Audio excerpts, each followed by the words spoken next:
ज्ञानेश्वर महाराज की जय, जगद्गुरु तुकाराम महाराज की जय, सद्गुरु जोग महाराज की जय, सब संतन की जय।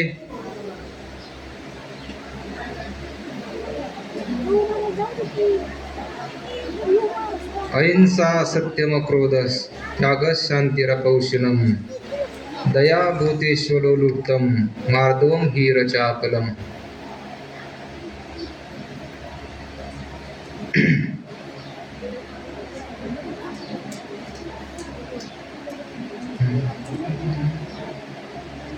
तेजक्षमा धृती शौच मद्रोहो नातिमानिता, भवन्ति संपदम दैवी मविजातस्य भारत। नमो सद्गुरु तुकया ज्ञानदीपा, नमो सद्गुरु सच्चिदानंद रूपा, नमो सद्गुरु सच्चिदानंद मूर्ती, नमो सद्गुरु भास्करा पूर्ण कीर्ती, नमो सद्गुरु भास्करा पूर्ण कीर्ती।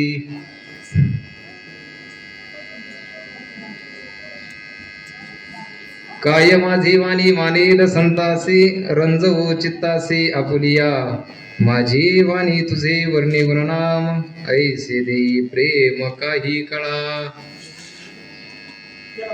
अहिंसा सत्यम क्रोधस त्यागस शांतिरपौषणम, दया भूतेश्वरोलुप्तम मार्दवम हीरचापलम। प्रवचन निरूपणासाठी घेतलेला श्लोक 16व्या अध्यायातील 2ऱ्या क्रमांकाचा श्लोक आज या ठिकाणी सेवेसाठी घेतलेला आहे। सर्वांना ज्ञात आहे ही सेवा कोणत्या कारणाने आहे। सालाबाद प्रमाणे आपण या ठिकाणी शिबिराचं आयोजन करत असतो आणि या शिबिरामध्ये भरपूर बालगोपाळ या ठिकाणी जमा होत असतात। याही वर्षी भरपूर असे बालगोपाल या ठिकाणी आपल्या ज्ञानामध्ये थोडीशी वाढ करण्यासाठी सर्वजण या ठिकाणी आलेले आहेत। त्यामध्ये महत्त्वाचा वाटा म्हणजे सर्व आपले गुरुवर्य मंडळी आहेत। त्यामध्ये गुरुवर्य बाबा असतील, त्याचप्रमाणे काका असतील, संभाजी महाराज आहेत, तुकाराम महाराज आहेत, अरुण महाराज आहेत, सर्वच दिग्गज मंडळी, त्याचप्रमाणे सर्व काळेवाडीकर भजनी मंडळ किंवा गावकरी मंडळी, या सर्वांच्या सहकार्यातून दरवर्षी या ठिकाणी शिबिर होत असते। या शिबिरामध्ये भरपूर असं ज्ञान प्राप्त होतं। ज्ञानोबांच्या ज्ञानेश्वराच्या ओवी असतील, जगद्गुरु तुकोबांच्या गाथेमधील अभंग असतील किंवा आदी करून श्रीमद भगवद्गीतेतील श्लोक असतील, असे बऱ्याचशा प्रकारचं ज्ञान या ठिकाणी आपल्याला प्राप्त होत असते। ती गुरुवरांच्या मुखामधून प्राप्त होत असते। असा योग आपल्याला या ठिकाणी प्राप्त होतो आणि बऱ्याचशा गावावरून लांबून लांबून हे छोटे छोटे विद्यार्थी या ठिकाणी आलेले आहेत। प्रत्येकाच्या आईवडिलांना असं वाटतं की आपला मुलगा कुठेतरी सुसंस्कृत व्हावा, या दृष्टिकोनातून प्रत्येकाचे आईवडील 15 दिवस किंवा 1 महिन्याचं शिबिर किंवा 8 दिवसाचं शिबिर, या दृष्टिकोनातून प्रत्येकाच्या आईवडिलांना वाटतं आपला मुलगा शिबिरामध्ये जावा आणि त्याला काहीतरी 2 गोष्टी ज्ञानाच्या प्राप्त व्हाव्यात। या दृष्टिकोनातून प्रत्येकजण आपापल्या आईवडील या ठिकाणी पाठवत असतात। तुमचं सर्वांचं परमभाग्य असेल की या ठिकाणी या सर्व गुरुवांच्या छत्रछायाखाली तुम्हाला ज्ञान प्राप्त होते, फक्त तुम्ही ग्रहण करण्याची गरज आहे। इकडे लक्ष द्या। लाईट गेलेली, आपल्या हाताचे पंखे चालू ठेवा। गडबड गोंधळ कोणी करू नका।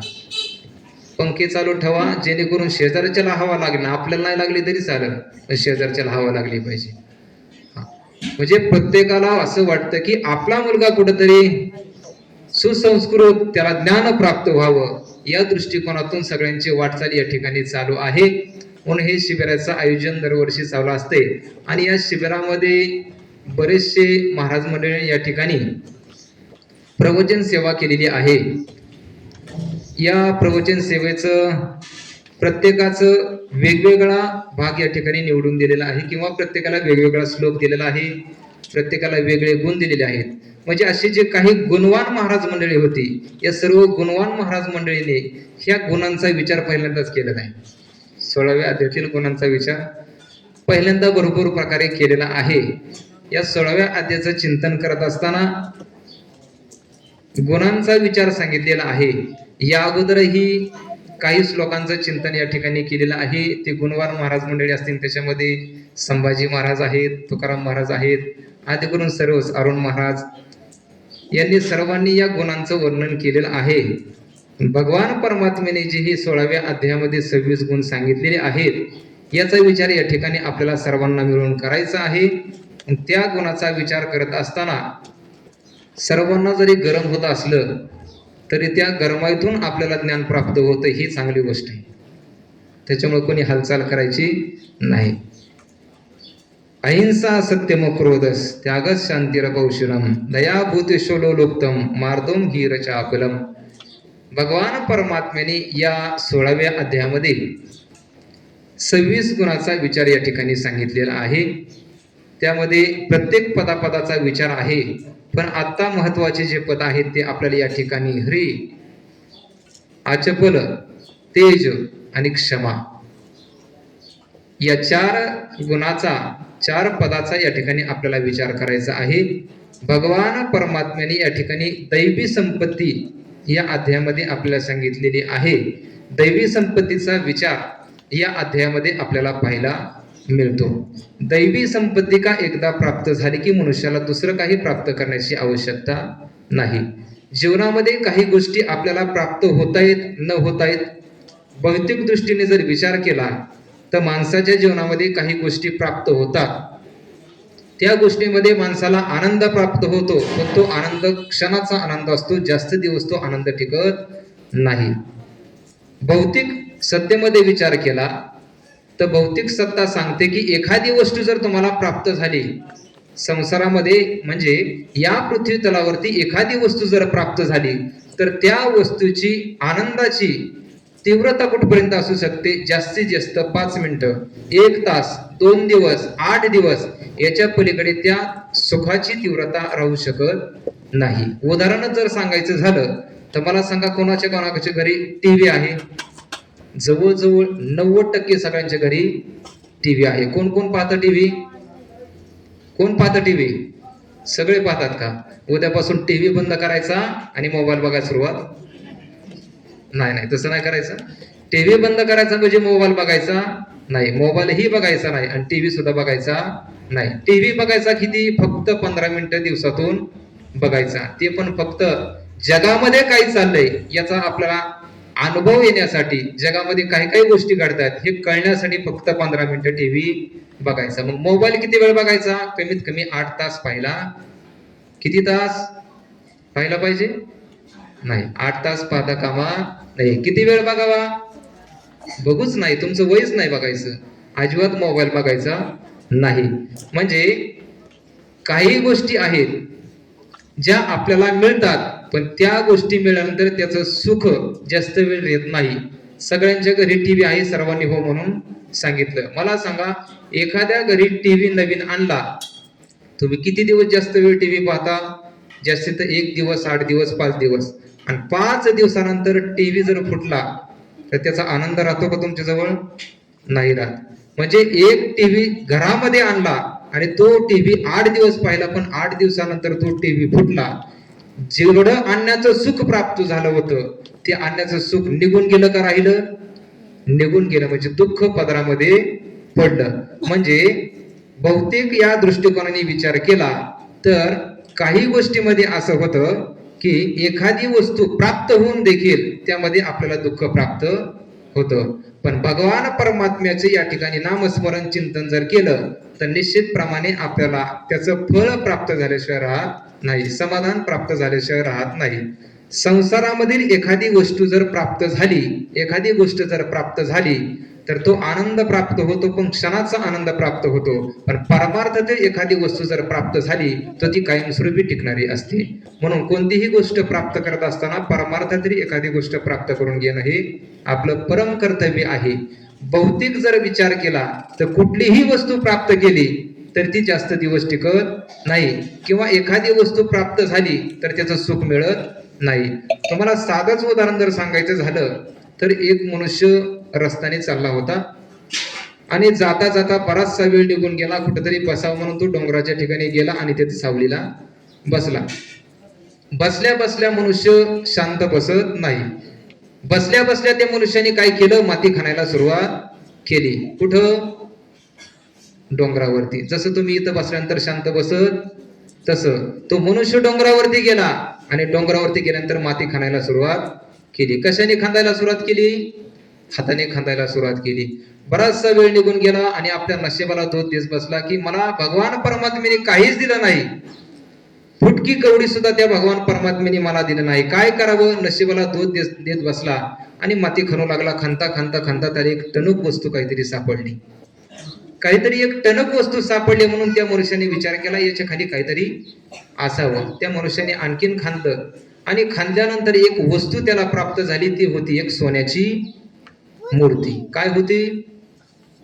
सोन्याची मूर्ती होती. ती सोन्याची मूर्ती त्याला प्राप्त झाली. त्याने ती सोन्याची मूर्ती बाहेर काढली आणि बाहेर काढल्यानंतर त्या मूर्तीला स्वच्छ करून घेतलं. मूर्ती स्वच्छ केली, त्याला आनंद झाला. सोन्याची मूर्ती सापडली. घेऊन घरी आला आणि घरी आल्यानंतर त्या मूर्तीला स्वच्छ धुवून काढली आणि ती मूर्ती एका कोपऱ्यामध्ये ठेवली आणि तो मनुष्य एका बाजूला झाला, एका जागेवर बसला. कळता कळता सगळी बातमी अख्ख्या गावामध्ये पोहोचली की आपल्या गावातील अशा प्रतिष्ठित माणसाला एक सोन्याची मूर्ती सापडली. किती? एक सोन्याची मूर्ती सापडली. तब्बल 1 किलो नाही, 2 किलो नाही, 5 किलो सोन्याची मूर्ती सापडली. किती मार्केट आहे आता सध्या? बरंच मार्केट आहे काय? एवढी मोठी सोन्याची मूर्ती सापडली. त्यालाही आनंद झाला आणि घरातल्यांनाही आनंद झाला. गावकरी जवळ आले आणि गावकऱ्यांनी विचारलं, अरे वा, सोन्याची मूर्ती तुला या ठिकाणी सापडली, फार भाग्यवान आहेस तू. सोन्याची मूर्ती एक तर कोणाला सापडत नाही.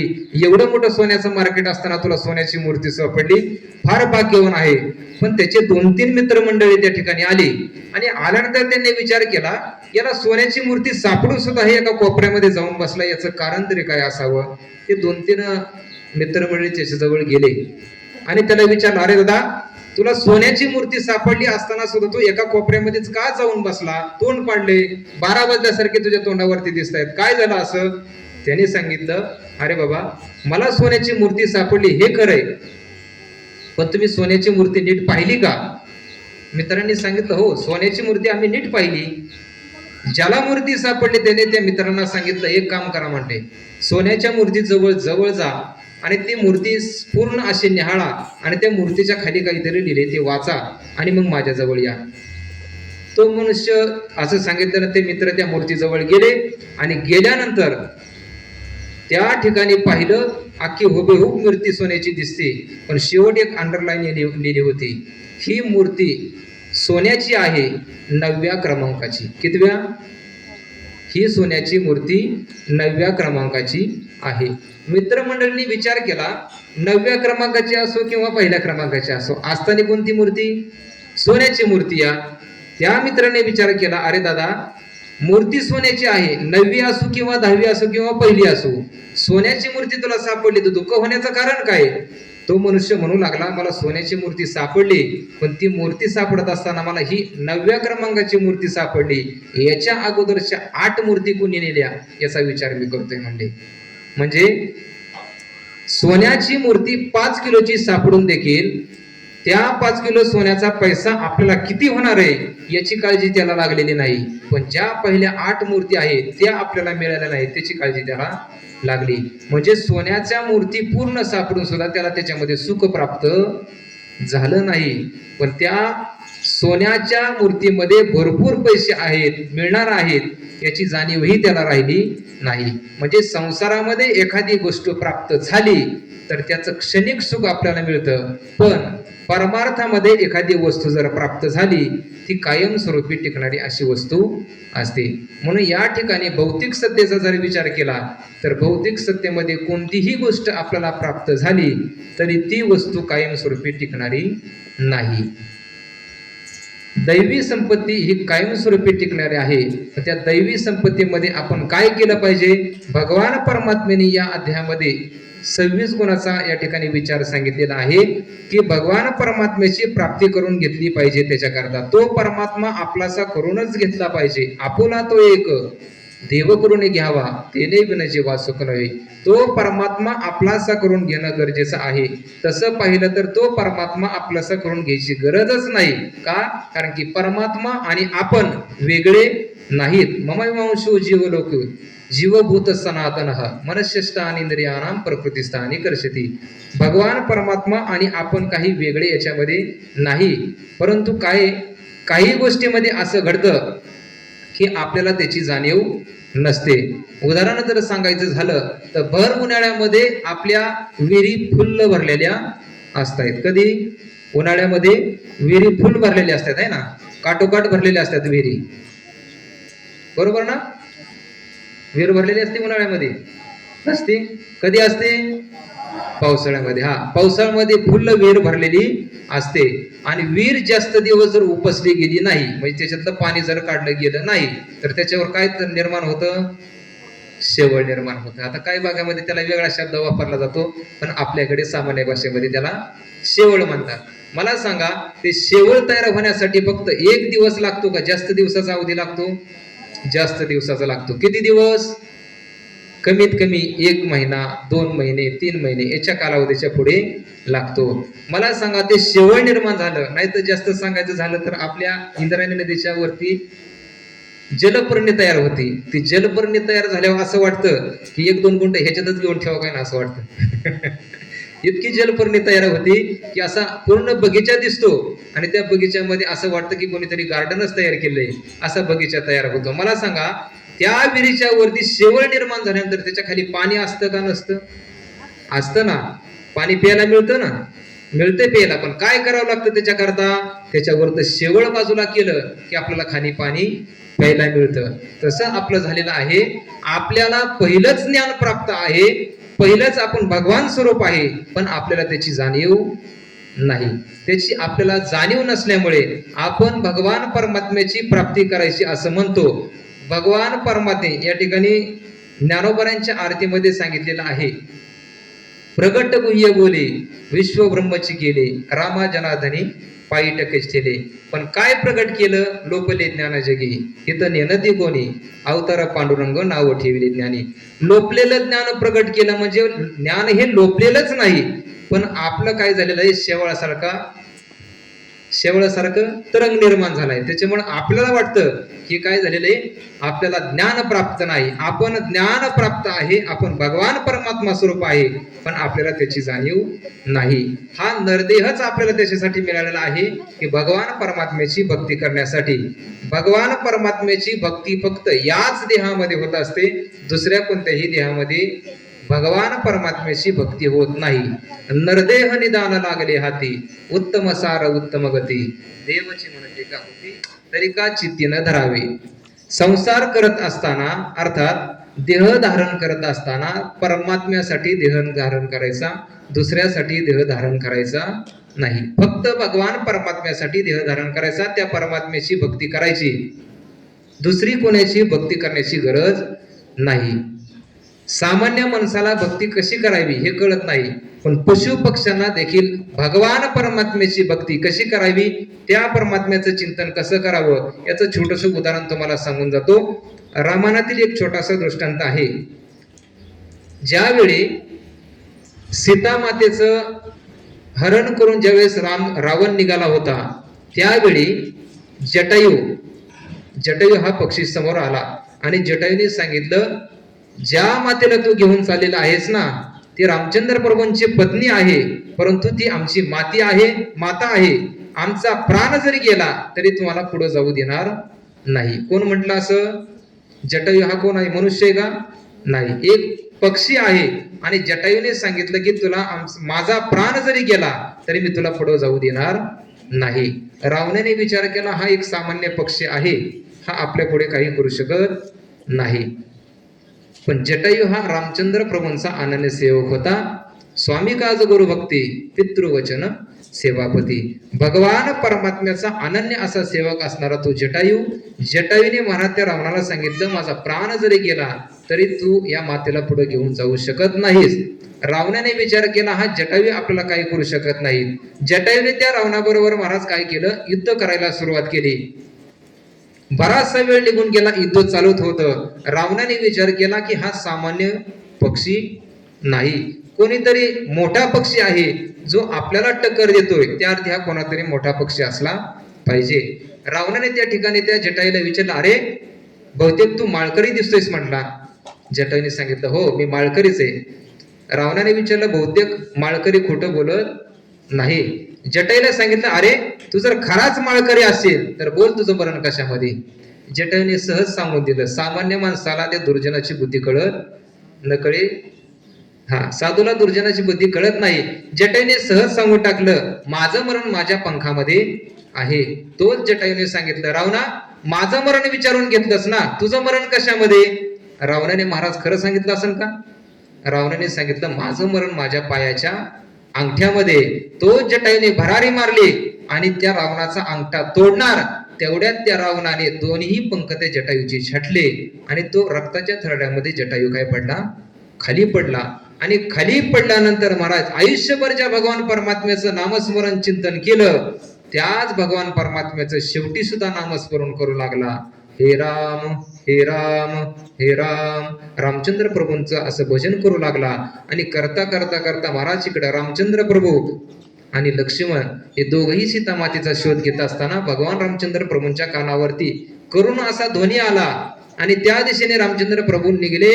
आणि जाता जाता पाहिलं तर एक गृधराज रक्ताच्या थरवळीमध्ये पडलेला पाहिला. तो कोण होता? जटायू. जटायू रक्ताच्या थरवळीमध्ये पडल्यानंतर रामचंद्र प्रभूंनी त्याला विचारलं अरे कोण आहेस तू? जटायूने सांगितलं मी रामचंद्र प्रभू म्हणजे आपला अनन्य सेवक आहे. भगवान परमात्मा विचारला मग तुझी अशी अवस्था प्राप्त का झाली? जटायूने सांगितलं सीता मातेला हा रावण घेऊन जात असताना त्या रावणासोबत मी युद्ध केलं आणि मी खरं बोललो, त्याचा परिणाम घडला की माझे दोन्ही पंख छटले आणि मला रक्ताच्या थरव्यामध्ये पडावं लागलं. त्यावेळेस महाराज रामचंद्र प्रभूंनी असं ऐकल्याबरोबर भगवान परमात्म्याने त्या जटायूला आपल्या मांडीवरती घेतलं. त्या जटायूला तहान लागली असेल म्हणून बाण मारला आणि पाणी आणलं. आजही नाशिक जिल्ह्यामध्ये गोटीजवळ टाकेज म्हणून जे गाव आहे त्या गावामध्ये पाण्याची कोणतीही कमतरता भासत नाही. अशा गावामध्ये भगवान परमात्म्याने त्या जटायूला पाणी पाजलं आणि रामचंद्र प्रभूने त्या जटायूला विचारलं बोल तुझी शेवटची इच्छा काय आहे? आपण जर असतं तर काय मागितलं असतं? जास्तीत जास्त मागितलं असतं माझे दोन्ही पंख छटले ना, मला पंख नवीन द्या आणि एखादा बंगला बांधून म्हटले असते का नाही? म्हटले असते. पण जटायूने सांगितलं मला दुसरं तिसरं काही नको, मला फक्त एक करा. माझा देह जात असताना, माझा प्राण जात असताना आपल्या मांडीवरती माझा राम राम करत देह जावा, एवढीच माझी शेवटची काय आहे? इच्छा आहे. असं म्हटल्यानंतर महाराज रामचंद्र प्रभूंनी सांगितलं काय अनन्य सेवक आहे. जटायूने शेवटची इच्छा प्राप्त केली की तुमच्या मांडीवरती माझा राम राम करत देह जावा, एवढी इच्छा प्राप्त केली. म्हणजे सामान्य पशुला सुद्धा कळतं की आपला जन्म कशासाठी प्राप्त झाला आणि त्या जन्मामध्ये आपण नेमकं काय केलं पाहिजे हे पशु पक्षाला कळतं, पण सामान्य माणसाला आजही कळायला तयार नाही. त्या जटायूला समजलं की रामचंद्र प्रभूंची भक्ती केली तर निश्चितप्रमाणे मोक्ष प्राप्त झाल्याशिवाय राहणार नाही. मोक्ष प्राप्त करून घेण्यासाठी त्या परमात्म्याजवळ गेलं पाहिजे. परमात्म्याजवळ गेलं तरच निश्चितप्रमाणे अगोदर साधू संतांच्या संगतीमध्ये जायचं आणि साधू संतांनी जी वाट आपल्याला दाखवून दिली त्या वाटेने भगवान परमात्म्यापर्यंत जायचं. निश्चितप्रमाणे मोक्ष प्राप्त झाल्याशिवाय राहणार नाही. परंतु माणसाला अजूनही कळत नाही, अजूनही लोकांचे डोळे उघडलेले नाहीत. म्हणून आता महाराज जगद्गुरु तुकोबाराय सांगतायत आता उघडी डोळे जरी अद्याप न कळे मातीची या खोळे दगड आला पोटाशी. एवढं कळून सुद्धा तुम्हाला जर लाज वाटत नसेल तर मातीची या खोळे दगड आला पोटाशी. जगद्गुरु तुकोबाराय सांगतायत, तुम्ही जन्माला येताना मातेच्या पोटाला मूल म्हणून नाही तर काय म्हणून जन्माला आला? दगड म्हणून जन्माला आला. म्हणजे एवढं सगळं होऊन सुद्धा मनुष्य जर भगवान परमात्मेच्या भक्तीला लागत नसेल तर माणसाच्या जीवनामध्ये कोणत्याही प्रकारची आता लाज राहिलेली नाही. माणसाला काही गोष्टीमध्ये लाज वाटते, पण काही गोष्टीमध्ये लाजायला माणसं तयार नाही. काही काही गोष्टींची माणसाने लाज धरली पाहिजे आणि काही गोष्टीमध्ये लाजलं नाही पाहिजे. मला सांगा, हरिपाठामध्ये नाचताना लाजलं पाहिजे का? अजिबात लाजलं नाही पाहिजे. कीर्तनामध्ये प्रमाण म्हणताना लाजलं पाहिजे का? नाही लाजलं पाहिजे. खेळतामध्ये दुसऱ्याला मारताना लाजलं पाहिजे का? नाही. हा, खेळताना दुसऱ्याला मारायचं नाही. म्हणजे काही गोष्टीमध्ये असं आहे की त्या ठिकाणी लाज वाटली पाहिजे आणि काही गोष्टीमध्ये आहे की अजिबात लाजता कामा नाही. वारीला जाताना नाचत नाचत गेलं तिथं लाजायचं नाही. वारीला जाताना नाचल्यावर लाजायचं नाही. डीजे समोर नाचल्यावर काय अडचण आहे का? डीजे समोर नाचावं का? नाही ना. आता घरी गेल्यावर नाचायचं. हा, डीजे समोर कोणीही नाचायचं नाही. म्हणजे डीजे समोर नाचायला लाज वाटत नाही, पण कीर्तनामध्ये हरिपटामध्ये काही काही मंडळींना पावले खेळायला लाज वाटते. महाराज, या ठिकाणी लाज वाटली पाहिजे. काय करताना लाज वाटली पाहिजे? तंबाखू खाताना लाज वाटली पाहिजे, पितानी लाज वाटली, पाणी नाही वाटली पाहिजे. पाणी पिताना लाज वाटली नाही पाहिजे. हा, काही गोष्टीमध्ये लाज वाटली पाहिजे, काही गोष्टीमध्ये लाज वाटली नाही पाहिजे. तंबाखू खाणं हे चांगले का वाईट आहे? वाईट आहे. मला सांगा, भूक लागल्यानंतर जेवण करणं चांगले का वाईट आहे? चांगलंय. तहान लागल्यानंतर पाणी पिणं चांगलंय का वाईट आहे? चांगलंय. भूक लागल्यानंतर जेवण करणं चांगलंय. थंडी लागल्यानंतर अंगावर पांघरून घेणं, थंडी वाजल्यानंतर अंगावर पांघरून घेणं चांगलंय. तसं गरम झाल्यानंतर अंगावर पांघरून घेणं चांगलंय का काढून ठेवणं? काढून ठेवणं. जास्तच गरम झाल्यानंतर एसी जवळ जाऊन बसणं चांगलंय. तंबाखू खाणं चांगलंय? हा, वाईट आहे. तंबाखू खाणं वाईट आहे. हा, म्हणजे काही गोष्टी अशा आहेत त्यामध्ये लाज वाटली पाहिजे. माणसाच्या जीवनामध्ये मनुष्य जगत असताना फक्त 3 कारणासाठी जगतो, 4थं कारण या जगामध्ये नाही. खाणं पिणं उठणं बसणं देणं घेणं ह्या सगळ्या ज्या गोष्टी घडतायत त्या फक्त 3 कारणासाठी घडतायत. पहिलं आहे ते म्हणजे आकर्षण, दुसरं आहे आवश्यकता आणि तिसरं आहे अति आवश्यकता. एक तर मनुष्य आकर्षण म्हणून ओढला जातो, एक तर आवश्यकता म्हणून ओढला जातो, किंवा एक तर अति आवश्यकता म्हणून ओढला जातो. काही गोष्टीमध्ये मनुष्य आकर्षण म्हणून ओढला जातो, काही गोष्टीमध्ये आवश्यकता म्हणून ओढला जातो आणि काही गोष्टीमध्ये अति आवश्यकता असते म्हणून त्या ठिकाणी ओढला जातो. आकर्षण काय आहे? मनुष्याच्या जीवनामध्ये काही गोष्टीमध्ये मनुष्य आकर्षण म्हणून त्या ठिकाणी ओढला जातो. रामायणातील एक छोटासा दृष्टांत आहे. ज्या काळामध्ये रामचंद्र प्रभू आणि सीतामाता तीरावरती बसले असताना त्यावेळी सीतामातेने रामचंद्र प्रभूला सांगितलं की तो सोन्याचा हरिण मला पाहिजे. जास्त सांगायचं नाही, सोन्याचा हरिण पाहिजे म्हणलं तर रामचंद्र प्रभूने सांगितलं सोन्याचा हरिण इथून पाठीमागेही झालेलं नाही, इथं आता वर्तमान काळामध्ये नाही आणि भविष्यामध्ये होणार नाही. मायावी कोणीतरी राक्षस आहे रामचंद्र प्रभूने सांगितलं, पण एवढं सांगून सुद्धा सीतामातेने ऐकलं नाही आणि सीतामातेने रामचंद्र प्रभूला सांगितलं मला सोन्याचा हरिण पाहिजे. एवढं सांगितलं महाराज रामचंद्र प्रभू महाराज त्या सोन्याच्या हरणाच्या मागे गेलं आणि इकडे सगळं रामायण घडलं. काय घडलं?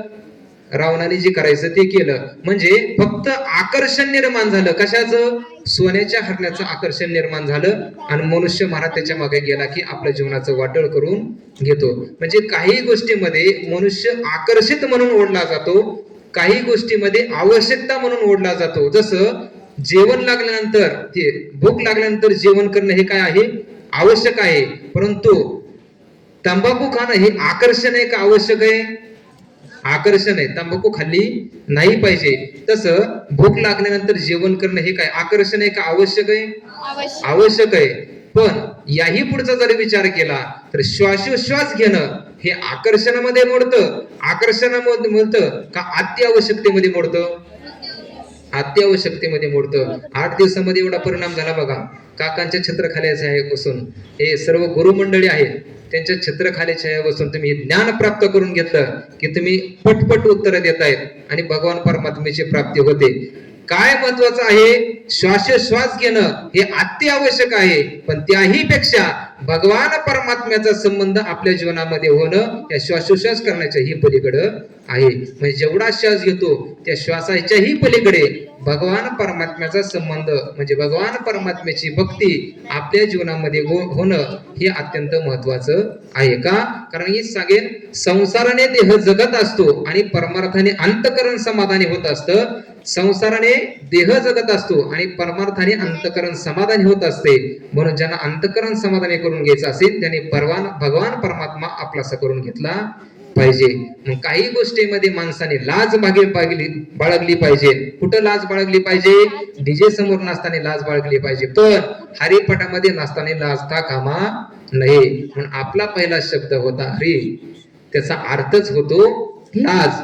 कुठं लाज बाळगावी आणि कुठं लाज बाळगू नये याचा विचार आहे की माणसाने परमार्थाच्या क्षेत्रामध्ये आल्यानंतर कोणत्याही प्रकारची लाज बाळगायची नाही, पण जिथं नको तिथं जाऊन उगाच वाकड तिकडं नाचण्यामध्ये मजा नाही. म्हणजे लाज बाळगत असताना इतर गोष्टीमध्ये लाज बाळगा, परंतु परमार्थामध्ये कुठल्याही प्रकारची लाज बाळगायची गरज नाही.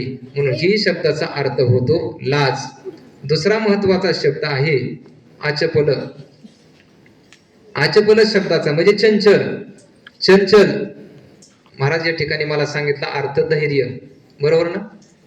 धैर्य, माणसाच्या जीवनामध्ये चंचलता नसावी, चंचलता असावी, पण कुठं असावी मला सांगा. इथं जर न जाणू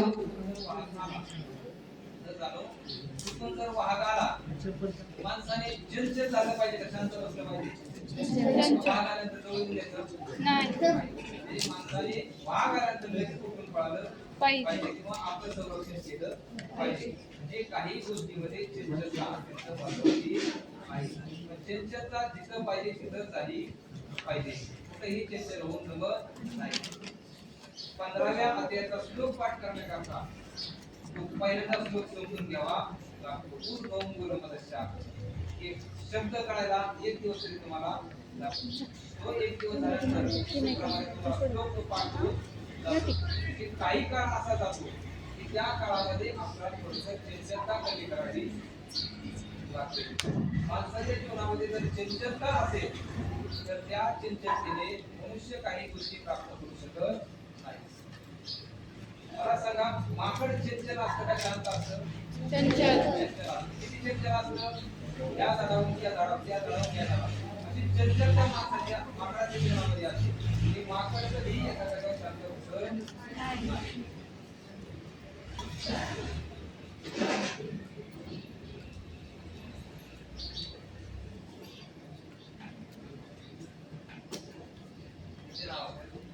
आवाज येतोय? माकड हे कसं असतं? चंचल असतं. तुमच्या गावाला कसं माकड चंचल आहे ना? आमच्या गावाकडे चंचल आहे. तुमच्या गावाकडे चंचलच आहे. समजा त्या माकडाला जर एखाद्या इंजेक्शन दिलं कशाचं, आणखी चंचल व्हायचं, ते शांत बसतं, आणखी चंचल होतं, आणखी चंचल होतं. म्हणजे माकड हे असं आहे कधीही एका जागेवर थांबत नाही. त्या माकडाने काय केलं, 2 माकडे एका जागेवर आली, 2 माकडं फिरत फिरत फिरत अशी लांब गेली काळेवाडीच्या दिशेने. ते काळेवाडीच्या दिशेने अशी निघाली होती. दुसऱ्या खडकीची होती बघा ती. खडकीचे 2 माकडे इकडे काळेगावच्या दिशेने आले आणि जाता जाता जाता एका डोंगरावरती एक बगीचा पाहिला मोठा, आणि त्या बगीच्याच्या दिशेने ते दोघे गेले आणि असा आंबराईचा बाग त्या ठिकाणी होता. आता दिवस कोणते? आंब्याची. आंब्याची पंगत झाली का? झाली. विनासन पंक्तीला आंब्याची पंगत झाली. त्या आंब्याच्या पंक्तीला आंबे, गोड असे आंबे तुम्हाला खायला मिळाले. त्या ठिकाणी त्या माकडाने विचार केला आपल्याला सुद्धा आंबे खायला पाहिजे. काय करायचं? दोन्ही माकडांनी विचार केला या बगीच्यामध्ये आपण आतमध्ये जायचं. दोघंही आतमध्ये गेले आणि आतमध्ये गेल्यानंतर त्या बगीच्यामध्ये जेवढे काही आंबे खायचे तेवढे आंबे त्या माकडांनी खाल्ले. पण त्या माकडांचा स्वभाव असा असतोय, जेवढं काय खायचं तेवढं खायचं, पण त्यापेक्षा दुप्पट खाली घालायचं. बरोबर? जेवढं काय खायचं तेवढं खायचं आणि परत खाल्ल्यापेक्षा दुप्पट खाली घालायचं. असा माकडाचा स्वभाव होता. आणि खाता खाता त्या मालकाला समजलं की आपल्या बगीच्यामध्ये कोणीतरी शिरलंय. असं शिरलंय असं समजल्यानंतर तो मालक धावत धावत पळत त्या बगीच्यामध्ये आला आणि बगीच्यामध्ये आल्यानंतर पाहिलं तर 2 माकडे त्या बगीच्यामध्ये शिरलेले पाहिले. आणि त्या मनुष्याने काय केलं, कोणी, त्या बगीच्याच्या मालकाने एक मोठी काठी काढली. कोणाला मारायला? हा, माकडांना बगीच्यामध्ये शिरण्यामध्ये एक काठी काढली आणि त्या दोन्ही माकडांना मारत मारत बाहेर काढलं. आणि त्या दोन्ही माकडांना बाहेर काढल्यानंतर त्या माकडाने विचार केला, अरे आपण दुसऱ्याच्या बगीच्यामध्ये शिरल्यामुळे आपल्याला मार खावा लागला, आता आपण काय करायचं, स्वावलंबी व्हायचं म्हणते.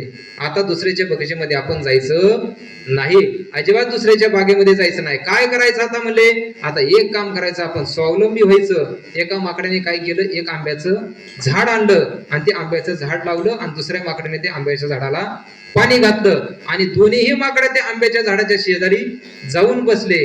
आणि दोन्ही माकडं बराचसा वेळ निघून घेतला, त्या झाडा शेजारी जाऊन बसले होते. एक मनुष्य जाताना पाहिलं माकडं तिथं बसले, येताना पाहिलं माकडं तिथं बसले. त्या मनुष्याला असं विचारलं की माकडं तरी का बसली असताना असं विचारावं. पण त्या मनुष्याने त्या 2 माकडांना विचारलं, अरे जाताना पाहिलं तुम्ही आंब्याच्या शेजारी बसले, येताना पाहिलं आंब्याच्या शेजारी बसलायत, कशामुळे तुम्ही इथं बसला? त्यांनी काय सांगितलं, असा असे प्रकार घडला म्हणजे आम्ही दुसऱ्याच्या बगीच्यामध्ये शिरलो, आम्हाला मार त्या मालकाने मारलं, आता आम्ही स्वावलंबी झालो, आमच्या जीवावरती आम्ही जगणार, हे आंब्याचं झाड लावले आणि त्याला आता आंबे येणार आणि ते आंबे आम्ही खाणार. मला सांगा, आंब्याचं झाड लावल्यानंतर लगेच आंबे येतात का? लगेच आंबे येतात का? आंबे लगेच येत नाही. पण हे माकडांना कळत, हा, लगेच आंबे येत नाही, त्याच्यासाठी काहीतरी कालावधी जाऊ द्यावा लागतो. मग त्याच्यासाठी काही दिवस थांबावं लागतं. किती दिवस? कमीत कमी 2 वर्ष तरी आंबा ही पाडाला येण्यासाठी 2 वर्ष थांबावं लागतं. पण हे माकडांना समजत नाही. म्हणजे काही गोष्टीमध्ये नुसती चंचलता जमत नाही. झाड लावलं की लगेच आंबे निर्माण होणं असं जमत नाही. काही गोष्टीमध्ये माणसाने धीर धरला पाहिजे. चंचलता प्रत्येक ठिकाणी कामी येत नाही. ज्या ठिकाणी तुम्ही धीर धराल त्या ठिकाणी निश्चितप्रमाणे तुमच्या जीवनामध्ये भगवान परमात्म्यापर्यंत जाण्याचा मार्ग मोकळा होईल. कसा मोकळा होतो? धीर धरला पाहिजे. कोणी धीर धरला? शबरी मातेने धीर धरला. किती धीर धरला? गुरुजींनी सांगितलं, मातंग ऋषीने सांगितलं, तुला एक ना एक दिवस भगवान परमात्म्याची प्राप्ती झाल्याशिवाय, म्हणजे प्रभू रामचंद्र भेटल्याशिवाय राहणार नाही. कधी भेटणार त्याची तारीखही सांगितली नाही, कोणत्या वारी भेटणार हेही सांगितलं नाही. पण एक दिवस निश्चितप्रमाणे शबरीला सांगितलं की तुला रामचंद्र प्रभूंची भेटी निश्चितप्रमाणे होईल. शबरी माता दररोज सकाळी उठायची, सडा सारवण करायची, रांगोळी करायची, आज मला रामचंद्र प्रभूंचं दर्शन होईल असा दररोजचा नित्यनेम शबरीचा.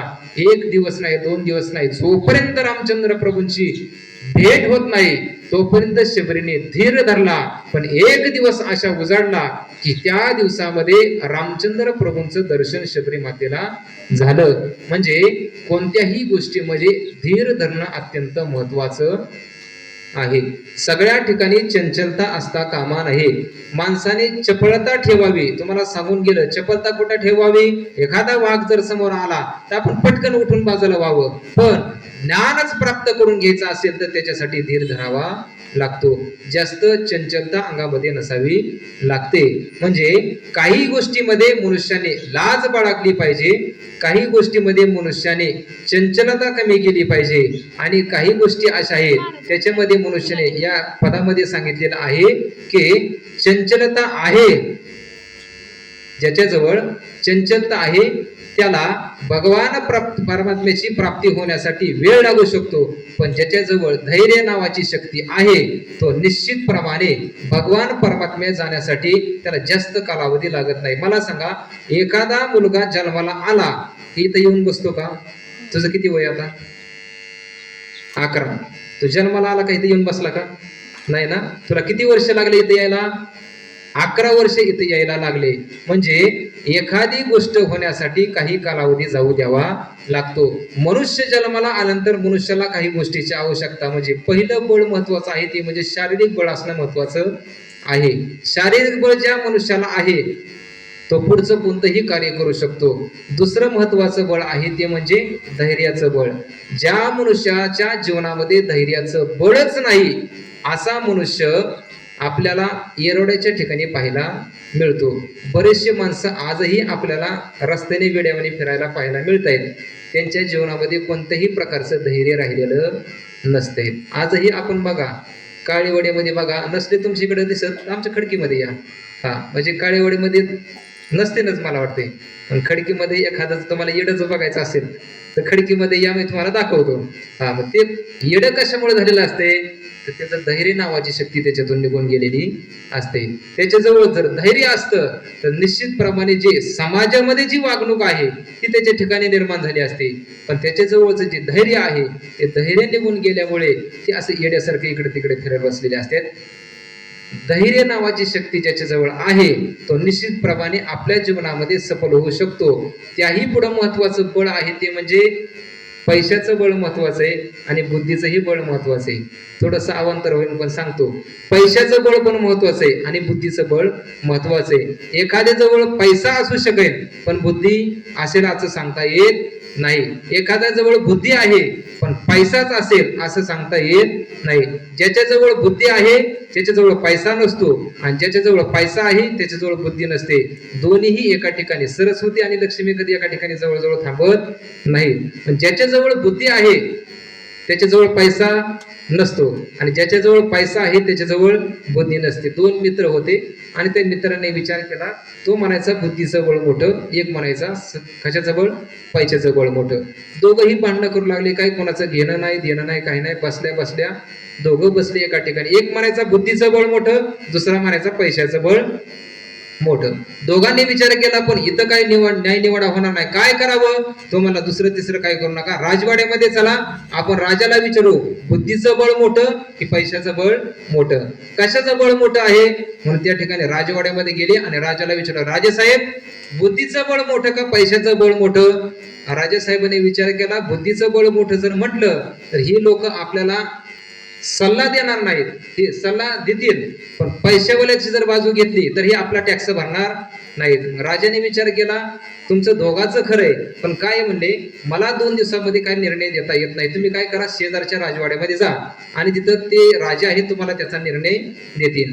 दोन्ही महाराज त्या मंडळीने सांगितलं की अशा अशा प्रकारचं करा, मी तुम्हाला एक चिठ्ठी देतो आणि दुसऱ्या राजवाड्यामध्ये जा, तुम्हाला निश्चितप्रमाणे न्याय मिळेल. त्या दोघांनाही एक चिठ्ठी देण्यात आली राजवाड्यातून आणि ते दुसऱ्याही राजवाड्यामध्ये गेले, शेजारच्या राजवाड्यामध्ये. आणि तिथं गेल्यानंतर त्या दोघांनी सांगितलं की राजेसाहेब, आम्हाला शेजारच्या राज्यामध्ये जे राजा आहेत त्यांनी सांगितलं की अशी अशी चिठ्ठी दिली आहे, त्या चिठ्ठीमध्ये काहीतरी लिहिलेलं आहे. आमचा प्रश्न असा आहे की पैशाचं बळ मोठं का बुद्धीचं बळ मोठं. त्यांनी सांगितलं, मला अगोदर चिठ्ठी वाचू द्या. ती चिठ्ठी उघडली आणि त्या चिठ्ठीमध्ये लिहिलं होतं ही दोघंही वेडे आहेत, या दोघांनाही फाशीवर लटकून टाका म्हणले. ही दोघंही वेडे आहेत, दोघांना इथं ठेवू नका. राजेसाहेबांनी विचार केला, या चिठ्ठीमध्ये तर असं लिहिलं आहे की दोघं वेडे आहेत, या दोघांना फाशीवरती लटकून टाका. पण त्या दोघांना विचार केला, राजेसाहेबांकडे बघू लागले. राजेसाहेबांनी सांगितलं, अरे तुम्हाला दोघांना माहिती का या चिठ्ठीमध्ये काय लिहिलेले. त्यांनी सांगितलं, नाही लिहिलेलं काही माहित नाही. राजेसाहेबांनी सांगितलं, तुमच्या राज्याने असं लिहिलंय की हे दोघंही वेडे आहेत आणि या दोघांनाही फाशी देऊन टाका. त्या दोघांनी विचार केला, काही घेणं नाही देणं नाही, दोघं भांडत बसलो आणि भांडता भांडता आपण राजवाड्यामध्ये आलो आणि पैशाचं बळ मोठं का बुद्धीचं बळ मोठं. म्हणजे काही गरज नसताना आपण इथपर्यंत येऊन पोहोचलो, त्याचा परिणाम काय घडला, फाशीवर लटकायची वेळ आली. म्हणजे माणसाच्या जीवनामध्ये माणसं अशी काही काही गोष्टी करत असतात, त्या गोष्टीमुळे माणसाला पश्चाताप निर्माण होतो. म्हणजे माणसाच्या जीवनामध्ये काही काही गोष्टी आहेत त्याच्यामध्ये माणूस जन्माला आल्यानंतर शारीरिक बळ महत्वाचं आहे, माणसाला दुसरं बळ महत्वाचं आहे ते म्हणजे धैर्याचं बळ महत्वाचं आहे आणि तिसरं बळ महत्वाचं ते म्हणजे पैशाचं बुद्धीचं आणि सगळ्याच मोठं बळ महत्वाचं कोणतं असेल ना ते भक्तीचं बळ मोठं आहे. मनुष्याच्या जीवनामध्ये जर भक्ती जर असेल तर निश्चितप्रमाणे भगवान परमात्म्यापर्यंत तो जाऊन पोहोचल्याशिवाय राहत नाही. म्हणून भगवान परमात्म्याची भक्ती करण्यासाठी साधू संतांनी जे सांगितलं त्याच्या मागे आपण गेलं पाहिजे. ज्यांना ज्यांना त्याचा अनुभव आला आहे, जगद्गुरु तुकोबरा सांगतात आम्हाला त्याचा अनुभव आलाय. अनुभव आले अंगा ते या जगात असे. जगद्गुरु तुकोबाराय सांगतात की आम्हाला त्याचा अनुभव आलेला आहे.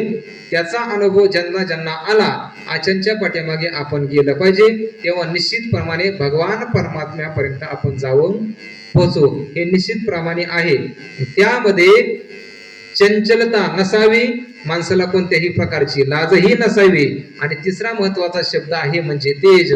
काही गोष्टीमध्ये माणसाला अशी शक्ती प्राप्त होते की मनुष्य पाहिल्याबरोबर त्याचं पूर्ण पायटुटा समजतो. म्हणजे मनुष्य पाहिला की त्याचं मरण कधी हे असं निर्माण होतं, म्हणजे शक्ती प्राप्त होते. काही गोष्टीमध्ये माणसाला एवढी शक्ती प्राप्त होते की इथं जर मनुष्य बसला असेल तरी 200 किलोमीटर जरी असेल किंवा 500 किलोमीटर असेल तिथलं सुद्धा एखाद्या माणसाला समजतं. उदाहरण जर सांगायचं झालं तर ज्यावेळी जगद्गुरु तुकोबरांच्या काळामध्ये काही साधू संत जन्माला आले, त्याच काळामध्ये निंबाराज स्वामी महाराज असतील, आपले देव दैठणगावचे श्रीगोंदा गावी तिथे एक साधू संत जन्माला आले. आणि त्याचबरोबर शेख मोहम्मद महाराज एक त्या काळामध्ये जन्माला आले. आणि त्या काळामध्ये जन्माला आल्याबरोबर महाराज रीतिरिवाजाप्रमाणे काय सांगितलं की हा बकरा घे आणि कुर्बानी देऊन ये. कुणी सांगितलं? शेख मोहम्मद महाराजांच्या वडिलांनी सांगितलं. कुणाला? शेख मोहम्मद महाराजांना सांगितलं की हा बकरा घे आणि बकऱ्याची कुर्बानी करून ये. शेख मोहम्मद महाराजांनी तो बकरा हातामध्ये घेतला आणि महाराज बाहेरच्या दिशेला घेऊन गेले. आणि त्या बकऱ्याने सुरी पाहिल्याबरोबर त्या बकऱ्याच्या डोळ्यामध्ये पाणी आलं. शेख मोहम्मद महाराजांच्या लक्षामध्ये आलं की या बकऱ्याला आपण काय करणार आहे हे त्या बकऱ्याच्या लक्षामध्ये आलं. एवढं कळल्यानंतर शेख मोहम्मद महाराजांनी तो बकरा सोडून दिला आणि घरी आले. घरी आल्यानंतर शेख मोहम्मद महाराजांना वडिलांनी विचारले काय दिली का कुर्बानी? शेख मोहम्मद महाराजांनी सांगितलं अहो बाबा तो रडत होता त्याला मी सोडून दिलं. त्यांनी सांगितलं अरे जरी रडला तरी आपलं धर्म सांगतो की आपण कुर्बानी दिली पाहिजे. शेख मोहम्मद महाराजांनी सांगितलं माझ्या हातून हे कार्य होणार नाही. शेख मोहम्मद महाराजांना त्याच दिवशी शेख मोहम्मद महाराजांच्या वडिलांनी लाथ मारली घराच्या बाहेर काढलं. आणि महाराज घराच्या बाहेर काढल्यानंतर शेख मोहम्मद महाराजांनी विचार केला की आपल्या काळात आपला जर उद्धार व्हायचा असेल तर कोणाची संगत केली पाहिजे. त्याच काळामध्ये महाराज शेख मोहम्मद महाराजांना एक साधू संत भेटले आणि त्या साधू संताचं नाव होतं सांगा बोधले. त्यांनी महाराज ह्यांना सांगितलं शेख मोहम्मद महाराजांना तुम्ही फक्त रामकृष्ण हरी जप करा. त्या जपातून निश्चितप्रमाणे तुम्हाला भगवान परमात्म्याची प्राप्त होईल. करता करता शेख मोहम्मद महाराजांनी त्या ठिकाणी काय केलं? भक्ती केली, भगवान परमात्म्याचं भजन केलं. करता करता करता शेख मोहम्मद महाराज कीर्तन करू लागले.